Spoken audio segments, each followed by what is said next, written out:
दोस्तों, हम में से बहुतों की आदत होती है कि हम चीजों को या कार्य को या फिर महत्वपूर्ण निर्णयों को टालने का काम करते हैं। शायद मुझ में भी ये आदत है। यह आदत कई बार हमें बहुत से लाभों को प्राप्त करने से वंचित कर देती है। क्या आप में भी यह आदत है मेरे समान? आइए इस अध्ययन के द्वारा जानें कि ऐसा करने से हम क्या खो सकते हैं। तो कृपया इस अध्ययन में मेरे साथ शामिल हो जाइए।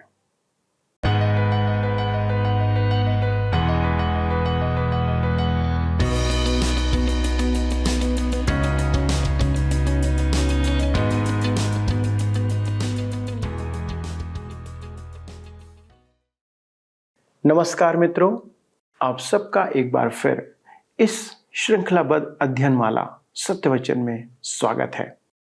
हमें क्यों परमेश्वर के वचन का अध्ययन करना चाहिए?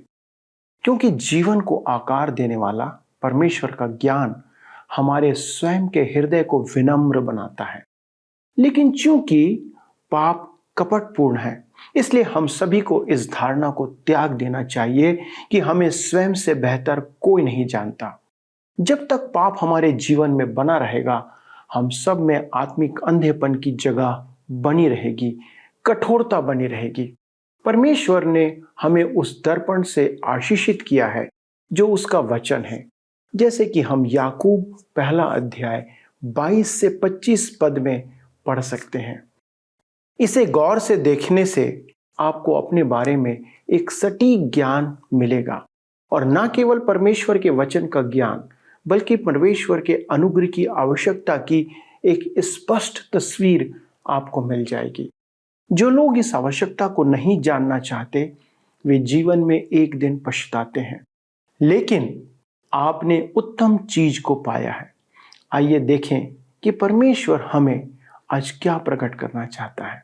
आइए अपने अध्ययन में आगे बढ़ें। प्रिय मित्रों, आइए आज हम अपने अध्ययन में आगे बढ़ें और भजन संहिता 85 से अपने अध्ययन को आरंभ करें, जिसका विषय है इस्राएल का भावी पुनरुद्धार। प्रधान बजाने वाले के लिए कोरह वंशियों का भजन।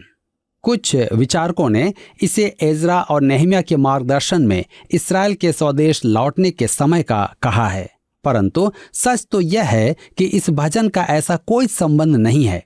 इसका मुख्य कारण यह है कि ये विचारक इस भजन को भविष्यवाणी से संबंधित नहीं मानते हैं। हम अध्ययन के उस भाग में हैं जिसमें यह पाया गया है कि ये भजन अनेक लेखकों द्वारा लिखे गए हैं, और विचित्र बात तो यह है कि इन भजनों को क्रमबद्ध इसलिए किया गया है कि वे एक कहानी प्रकट करते हैं। यद्यपि मैं क्रम विन्यास को आत्मा प्रेरित नहीं मानता हूं, परंतु ऐसा प्रतीत होता है कि इसकी व्यवस्था की देखरेख परमेश्वर के हाथ में ही रही होगी। हमने यह तो देखा है कि ये भजन एक क्रम में व्यवस्थित हैं। एक समूह यहाँ तो एक समूह वहाँ, जो एक भविष्यवाणी का दृश्य प्रस्तुत करते हैं। यह भजन भी भविष्य के संबंध में है, और मैं मनुष्य द्वारा दी गई किसी भी व्याख्या में विश्वास नहीं करता जो इसे परमेश्वर का वचन नहीं मानते हैं। किसी प्रचारक ने इस संबंध में एक बड़ी बात कही। यह कुछ इस प्रकार है कि हम एक पागल को विश्वास के साथ वकील बना लें, एक नकली डॉक्टर को डॉक्टर मान लें, भेड़ियों को भेड़ों का रक्षा करने वाला कुत्ता मान लें, और मगरमच्छ को शिशु का रक्षक मान लें। उसी प्रकार परमेश्वर के वचन के आधुनिक अनुवाद और प्रचारक को मानना होगा। मैं इसके लिए आमीन कहता हूं। मेरे विचार में हमें उन व्याख्याताओं की आवश्यकता है जो बाइबल को परमेश्वर का वचन मानते हैं, और परमेश्वर भविष्य को उतना ही अच्छा जानता है जितना पूर्व काल को। इस भविष्य सूचक चित्र पर ध्यान दें। भजन 85 के 1 में लिखा है, हे यहोवा, तू अपने देश पर प्रसन्न हुआ, याकूब को बंधुआई से लौटा ले आया है। अधिकांश विचारकों का मानना है कि यह पद बाबुल की बंधुआई से स्वदेश लौटने वाले इस्राएलियों से संबंधित है, जो लौटकर स्वदेश आए थे, परंतु वास्तविक रूप से बहुत ही कम लोग उस समय वापस लौटे। 60,000 से भी कम। ज्यादातर लोग नहीं लौटे। भजन 85:2 में लिखा है, तूने अपनी प्रजा के अधर्म को क्षमा किया है और उसके सब पापों को ढांप दिया है। यह कैसा महिमामय दृश्य है। यह तो एक भावी घटना ही हो सकती है। यह निश्चय ही बाबुल की बंधुआई से लौटने की परिस्थिति नहीं थी। यदि आप इसे उस समय की परिस्थिति मानते हैं तो एजरा, नेहमिया, हग्गै, जकरिया और मलाकी की पुस्तकों का अध्ययन करें। मलाकी ने यहूदियों को परमेश्वर से दूर होने के कारण क्यों झिड़का था? वे मंदिर में बलि चढ़ाते थे परंतु उनका मन परमेश्वर से दूर था। यह भजन तो पूर्ण रूप से एक भिन्न परिदृश्य प्रस्तुत करता है। भजन 85:3 में लिखा है, तूने अपने रोष को शांत किया है और अपने भड़के हुए कोप को दूर किया है। मेरे मित्रों, यह पद उस समय की चर्चा करता है जब इस्राएल का दंड समाप्त हो जाएगा। इस्राएल और संसार का सबसे बुरा समय तो अभी आना बाकी है। महाक्लेश विश्वव्यापी होगा और वह समय दंड का होगा। शैतान को स्वतंत्रता दे दी जाएगी और पवित्र आत्मा बुराई पर नियंत्रण नहीं रखेगा। परमेश्वर मनुष्य को सीमाएं पार करने देगा और फिर दंड देगा। उस दिन परमेश्वर की संतान का दंड समाप्त हो जाएगा। पाप का विषय तो उसी दिन समाप्त हो गया था जब प्रभु यीशु जगत के पापों के लिए क्रूस पर मारा गया था। जैसा कि एक गीतकार ने लिखा है, the old account was settled long ago, अर्थात पुराना हिसाब तो बहुत पहले चुका दिया गया था।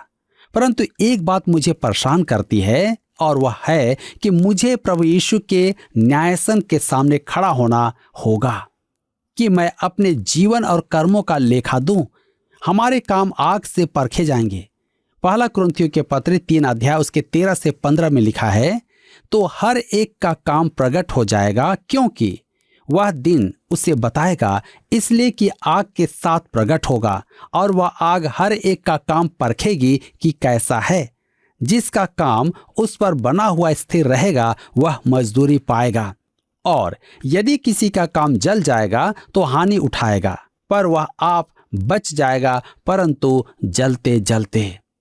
मेरे मित्रों, मैं अपने कामों के विषय आत्मविश्वास से कुछ नहीं कह सकता। पौलुस भी स्वयं का न्याय नहीं करता था क्योंकि वह जानता था कि केवल परमेश्वर ही न्याय कर सकता है। मैं आशा करता हूं कि परमेश्वर कहेगा, धन्य है अच्छे और विश्वास योग्य दास। परंतु मुझे इस बात की प्रतीक्षा करनी होगी। महाक्लेश के समय हर बात बुराई और दंड के लिए ध्यान में लाई जाएगी। अतः मैं उस समय यहां रहना नहीं चाहता और मुझे पूरा विश्वास है कि मैं नहीं रहूंगा। ऐसे समय में कलीसिया की उपस्थिति मानना महाक्लेश के अर्थ से चूक जाना है। भजन 85 उसके 4 और 5 में लिखा है, हे हमारे उद्धारकर्ता परमेश्वर, हमको पुनः स्थापित कर और अपना क्रोध हम पर से दूर कर। क्या तू हम पर सदा कोपित रहेगा? क्या तू पीढ़ी से पीढ़ी तक कोप करता रहेगा? वह दिन आने वाला है जब इन लोगों के कष्टों का अंत होगा। हम पिछले अध्ययन में देख चुके हैं कि इतिहास में इस्राएल ने दुख के आंसू ही पिए हैं, परंतु वह दिन आता है कि यह सब समाप्त हो जाएगा। परमेश्वर उनके सब आंसू पोंछ देगा। भजन 85 के 6 में हम पढ़ते हैं, क्या तू हमको फिर न जिलाएगा कि तेरी प्रजा तुझ में आनंद करे। मेरे प्रियो, आज अनेक कारणों के निमित्त कलीसिया में जागृति का आना आवश्यक है, जिनमें से एक कारण है विश्वासियों के जीवन में आनंद की कमी। आनंद अनिवार्य है परंतु नहीं है। भजन 85 के 7 में लिखा है, हे यहोवा, अपनी करुणा हमें दिखा और तू हमारा उद्धार कर। इस बात में तो हम सबके मन लग सकते हैं। परमेश्वर बुराई से घृणा करता है और वह उसका दंड देगा, परंतु उसके पास आने वालों के लिए वह दया दर्शाने वाला और उद्धार करने वाला परमेश्वर है। भजन 85 के 8 में आगे पढ़ते हैं, मैं कान लगाए रहूंगा कि परमेश्वर यहोवा क्या कहता है। वह तो अपनी प्रजा से जो उसके भक्त हैं शांति की बातें कहेगा, परंतु वे फिर के मूर्खता न करने लगे। पाप पर परमेश्वर के अंतिम दंड के बाद उसके लोग गलती नहीं करेंगे, क्योंकि जगत से पाप को उठा लिया जाएगा। भजन 85 के 9 में लिखा है, निश्चय उसके डरवैयों के उद्धार का समय निकट है। तब हमारे देश में महिमा का निवास होगा। जी हाँ, आज इस्राएल में महिमा नहीं है। मुझे वहां जाना बहुत अच्छा लगता है, परंतु वह चट्टानों की अपेक्षा महिमा नाम है ही नहीं। निसंदेह वहां ऐसे बहुत से स्थान हैं जो मसीही होने के नाते हमारे लिए पवित्र हैं। अब यह पवित्र शास्त्र के वचनों में से एक विशिष्ट पद है। भजन 85 उसके 10 लिखा है, करुणा और सच्चाई आपस में मिल गई हैं, धर्म और मेल ने आपस में चुंबन किया है। करुणा और सच्चाई हमारे युग में एक साथ नहीं चलते। धर्म और मेल ने आपस में चुंबन किया है। आज तो वे परस्पर संबंध भी नहीं रखते हैं। आज संसार में शांति न होने का कारण यह भी है कि संसार में धार्मिकता नहीं है। मेरे मित्रों, संसार में शांति आने से पूर्व परिस्थितियों का सही होना आवश्यक है। आज कहीं भी हमारे जीवन में भी सत्यवादिता नहीं है। जब तक सब कुछ सही नहीं हो जाए, पृथ्वी पर शांति नहीं होगी। यह एक अनुपम पद है। भजन 85 के 13 में लिखा है, धर्म उसके आगे आगे चलेगा और उसके पद चिन्हों को हमारे लिए मार्ग बनाएगा। प्रभु यीशु जब आएगा, वह धार्मिकता से राज्य करेगा। मित्रों, इसी के साथ भजन 85 समाप्त होता है और अब हम भजन 86 में आते हैं, जिसका विषय है दाऊद भावी राज्य की प्रार्थना करता है। यह दाऊद का भजन है जिसमें वह प्रार्थना करता है। यह एक विशेष भजन इसलिए है कि इसमें दाऊद परमेश्वर का एक और नाम प्रकट करता है। हम देख चुके हैं कि एलोहिम अर्थात सृजनहार परमेश्वर और यहोवा अर्थात उद्धारक परमेश्वर। इस भजन में 7 बार परमेश्वर का नाम अदोनाई अर्थात प्रभु आया है। यह शब्द आज तक धार्मिक प्रवृत्ति के यहूदी काम में लाते हैं। जब एक रूढ़िवादी यहूदी यहोवा शब्द पर आता है तो वह उसका उच्चारण नहीं करता, क्योंकि वह उसे महापवित्र मानता है। वास्तव में उसका उच्चारण भुला दिया गया है और आज के विद्वान उसके उच्चारण पर विवाद करते हैं कि उसे यहोवा कहें या याहवे या कुछ और। इस कारण वह प्रभु शब्द का उपयोग करता है। प्रसंगवश यहोवा नाम का उच्चारण भी अज्ञात है, क्योंकि केवल 4 अक्षरण यह वह ही लिखे जाते हैं। यहाँ प्रभु या अदोनाई से अभिप्राय है उद्धारकर्ता परमेश्वर, जो पवित्र परमेश्वर है, जो दया करने वाला परमेश्वर है। क्योंकि प्रभु शब्द 7 बार आया है, इसलिए इस भजन को मसीह से संबंधित माना जाता है। परंतु प्रार्थना को देखकर मैं नहीं मानता कि यह भजन मसीह से संबंधित होना चाहिए। उदाहरण के लिए भजन 86 उसके 11 में लिखा है, हे यहोवा अपना मार्ग मुझे दिखा, तब मैं तेरे सत्य मार्ग पर चलूंगा। मुझको एक चित कर कि मैं तेरे नाम का भय मानूं। मेरे मित्रों, आप इस पद को किसी भी रूप में प्रभु यीशु से संबंधित नहीं कर सकते, क्योंकि प्रभु यीशु कभी ऐसी प्रार्थना नहीं कर सकता। वह तो परमेश्वर पिता की इच्छा पूरी करने आया था। यह पद निश्चय ही आपसे और मुझसे संबंधित हो सकता है। हमें आवश्यकता है कि परमेश्वर के मार्ग और सत्य को सीखें। हमारे मन उसके नाम का भय मानने के लिए एक होने चाहिए। प्रभु यीशु परमेश्वर की इच्छा पूरी करने आया था और उसने किया भी, परंतु हमारे साथ ऐसा नहीं है। F.W. ग्रांट इस विषय में अति असामान्य बात कहते हैं। परमेश्वर के लोगों में निस्संदेह एक महान कमी है। यद्यपि हमारा जीवन सुस्पष्ट दुराचार में तो नहीं बीता है, परंतु हम समय गंवाकर छोटी छोटी असंख्य ऐसी बातों में खो जाते हैं कि परमेश्वर की सुस्पष्ट गवाही का प्रभाव अवश्य धूमिल हो जाता है। प्रेरित पौलुस के साथ कहने वाले कितने कम हैं जो कह सकें कि मैं बस यही एक काम करता हूं। हम मार्ग में हैं, जानबूझकर तो नहीं, परंतु हम फूलों पर बैठी तितलियों के पीछे भागने लगते हैं और वास्तविक उन्नति को छोड़ देते हैं। शैतान को यह देख कैसा आनंद होता होगा कि हम संसार के राज्यों और उनकी महिमा से विमुख हो गए हैं, क्योंकि हमने उन्हें उसकी परीक्षा समझा, परंतु फिर भी हम अनंत छोटी छोटी बातों के अनर्थ विचारों में फंस जाते हैं, जो कटीली झाड़ी से अधिक नहीं, जिन्हें एक बच्चा उखाड़ने के लिए पूरी शक्ति लगा देता है और हम उस पर हंसते हैं। यदि हम ऐसी रुचि में अपने जीवन का सावधानी पूर्वक निरीक्षण करें तो हमें असंख्य अनावश्यक चिंताओं और काल्पनिक उत्तरदायित्वों का बोध होगा जो हमें एकमात्र लाभ की बात से निरंतर पथभ्रष्ट करते रहते हैं। कितने कम लोग हैं जो प्रतिदिन ऐसा आत्मनिरीक्षण करते हैं जो उनके जीवन का अव्यक्त इतिहास है। मेरे मित्रों, आज अनेक मसीही सेवक प्रगट पाप से तो बचे हुए हैं, परंतु वे आलसी हैं। वे समय गंवाते हैं, वे यहाँ वहाँ व्यस्त रहते हैं, परंतु मुख्य कार्य नहीं करते। वे चीजों की रखवाली नहीं करते और प्रभु की सेवा के निमित्त सतर्क नहीं हैं। आज हमें यह प्रार्थना करने की कितनी आवश्यकता है, तेरे नाम का भय मानने के लिए मुझे एक चित्त कर। इससे पूर्व वह प्रार्थना करता है, हे यहोवा अपना मार्ग मुझे दिखा। मेरे विचार में यह भटकने और दुचित्ते मन का समाधान है। अपने मन परिवर्तन के बाद पौलुस ने तो पहली बात कही, वह थी प्रेरितों के काम 9:6 में, परंतु अब उठकर नगर में जा और जो कुछ करना है वह तुझसे कहा जाएगा। परमेश्वर ने अपने संतान को अपने मार्ग सिखाने की प्रतिज्ञा की है। भजन संहिता 32:8 में लिखा है, मैं तुझे बुद्धि दूंगा और जिस मार्ग में तुझे चलना होगा उसमें तेरी अगुवाई करूंगा। मैं तुझ पर कृपा दृष्टि रखूंगा और सम्मति दिया करूंगा। हमारी प्रतिक्रिया होनी चाहिए, मैं तेरे सत्य मार्ग पर चलूंगा। इसका अर्थ है कि हम परमेश्वर के वचन के मार्ग पर चलें, तब वह हमारे संपूर्ण मन से महिमा प्राप्त करेंगे। हमारा मन जितना अधिक उसे समर्पित और एकाग्र होगा उतना अधिक हम महिमा कर पाएंगे। भजन 86:12 में लिखा है, हे प्रभु, हे मेरे परमेश्वर, मैं अपने संपूर्ण मन से तेरा धन्यवाद करूंगा और तेरे नाम की महिमा सदा करता रहूंगा।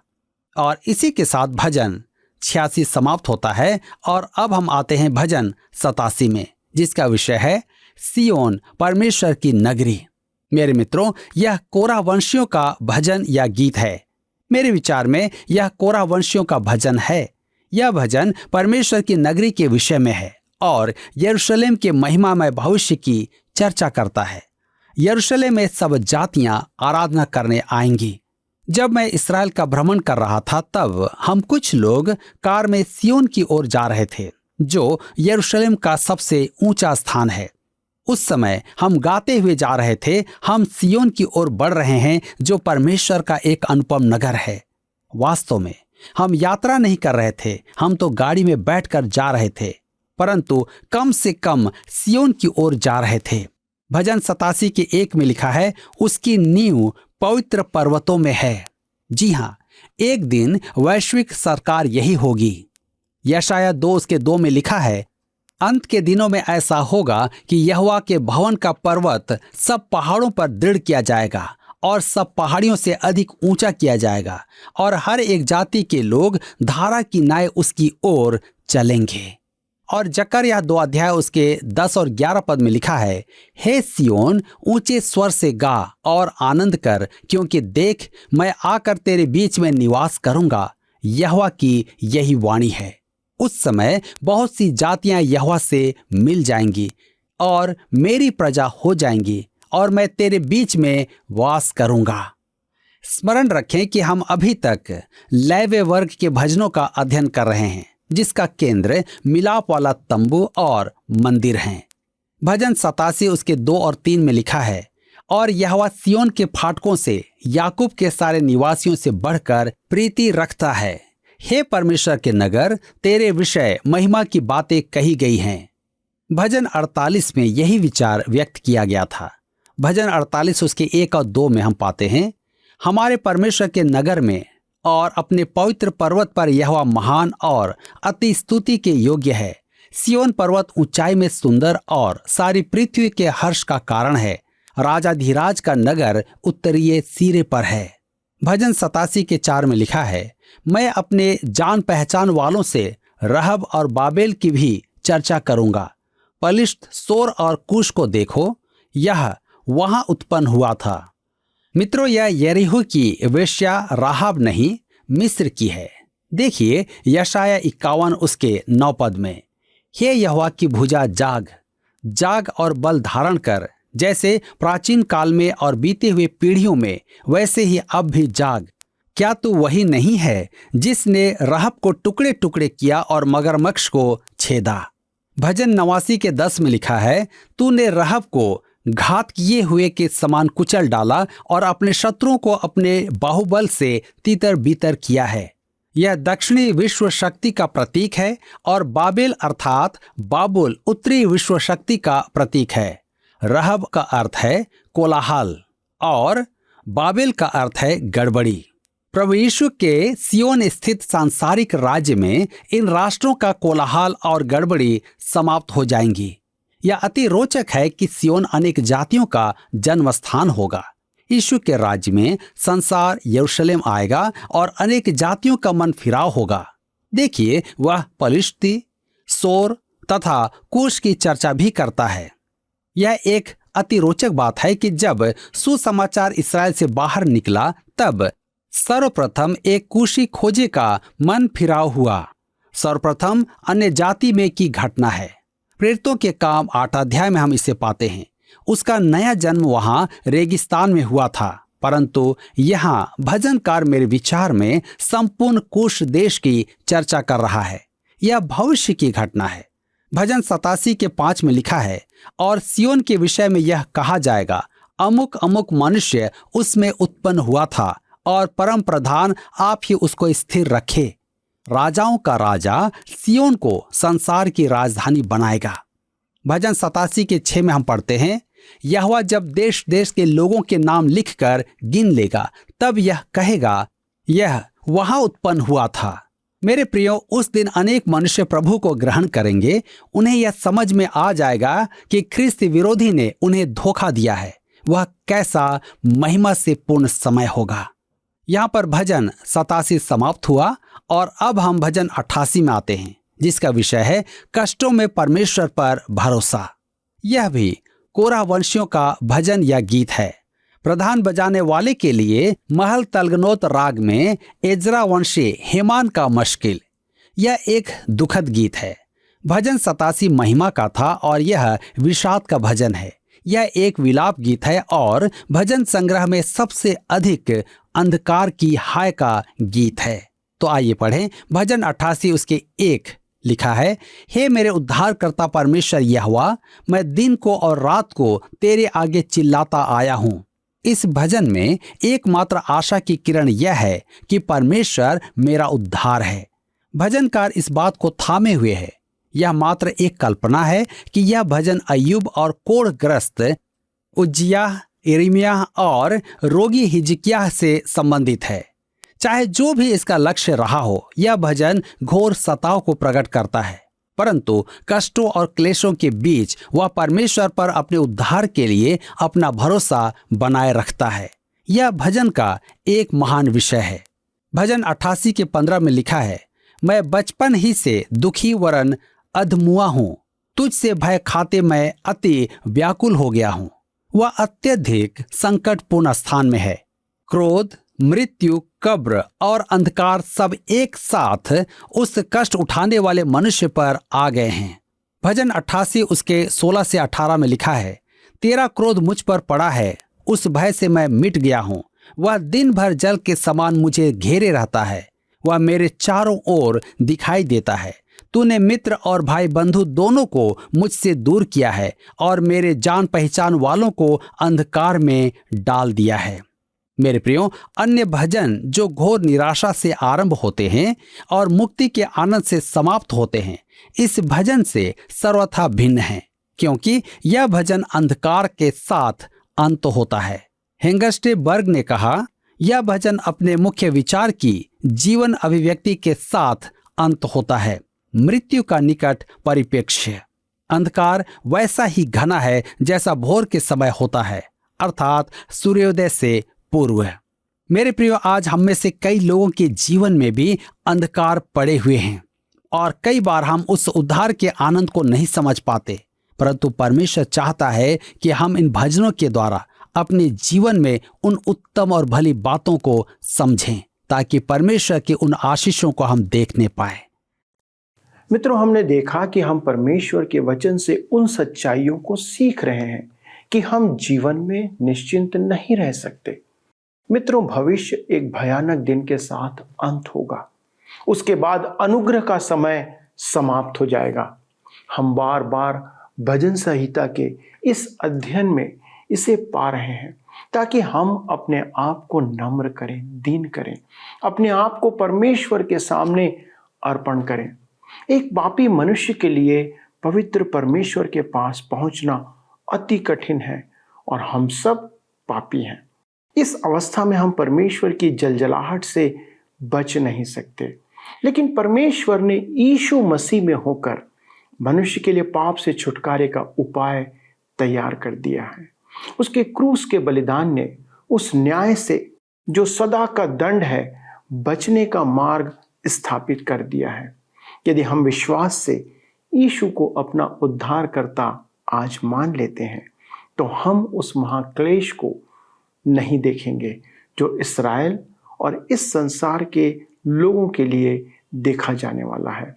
उसके बाद पाप इस संसार से सदा के लिए दूर कर दिया जाएगा और तब यीशु की धार्मिकता सदा काल के लिए राज्य करेगी। जिन्होंने इस वर्तमान समय में यीशु के उद्धार को चखा है, वे इस राज्य का हिस्सा बनेंगे। इसलिए निर्णय लेने में विलंब ना करें। इस अनंत योजना का आप आज ही हिस्सा बने। यदि आपने अब तक ये निर्णय नहीं लिया है तो आइए हमारे साथ प्रार्थना में शामिल हो जाएं। स्वर्गीय पिता परमेश्वर, आपके वचन के लिए हम एक बार फिर से धन्यवाद देते हैं, क्योंकि आपका वचन निरंतर मनुष्यों से बातें करता है, मनुष्यों को प्रेरित करता है कि दुष्ट अपनी बुरी चाल से फिरे, पापी अपने पापों की क्षमा मांगे और आपके निकट आकर पाप क्षमा का जीवन प्राप्त करे। पिता परमेश्वर, आज हमारे सारे दर्शकों के लिए विनती करते हैं, जितने इस वचन को सुन चुके हैं उनके लिए विनती करते हैं प्रभु कि आपका अनुग्रह उन पर हो, कि वे अपने मन में ढिठाई नहीं परंतु आपके आत्मा के सामने अपने आप को समर्पित करें और इस बात को अंगीकार करें कि हम सब आपके सन्मुख पापी मनुष्य हैं और हमें पापों की क्षमा की आवश्यकता है जो यीशु मसीह के द्वारा आपने प्रदान किया है। अनुग्रह करें पिता कि ये समय हर एक के लिए आशीष का कारण ठहरे और लोगों का जीवन प्रभु यीशु मसीह में परिवर्तित होने पाए और वे अब से पवित्रता का जीवन व्यतीत करें। धन्यवाद देते प्रार्थना सुनने के लिए इस विनती को यीशु के नाम से मांगते हैं, आमीन। दोस्तों, क्या आज के अध्ययन ने आपके हृदय को उत्तेजित किया है कि आप अपने पाप के जीवन को छोड़ें और प्रभु यीशु के पास आएं? तो ये अवसर आज आपके लिए है। परमेश्वर आपसे बातें करना चाहता है। अगले प्रसारण में हम इस अध्ययन को आगे बढ़ाएंगे। तब तक परमेश्वर के अनुग्रह में बने रहें और उसके साथ चलते रहें। प्रभु आपको आशीष दे। पिछले प्रश्न का उत्तर है डी। कोरह वंशियों को मंदिर के फाटकों की चौकसी करने की जिम्मेदारी कोरह वंशियों को सौंपी गई थी। आज का प्रश्न है, जब सुसमाचार इस्राएल से बाहर निकला तब सर्वप्रथम किस देश का मनुष्य विश्वास में आया? ए. यूनान, बी. कूश, सी. फिलिस्तीन, डी. यूरोप। मित्रों, इस प्रश्न का उत्तर हमें कल सुबह 6 बजे से पहले विकल्प ए, बी, सी या डी के साथ अपना नाम, पता, स्थान के साथ 9651433397 पर SMS या व्हाट्सएप करें।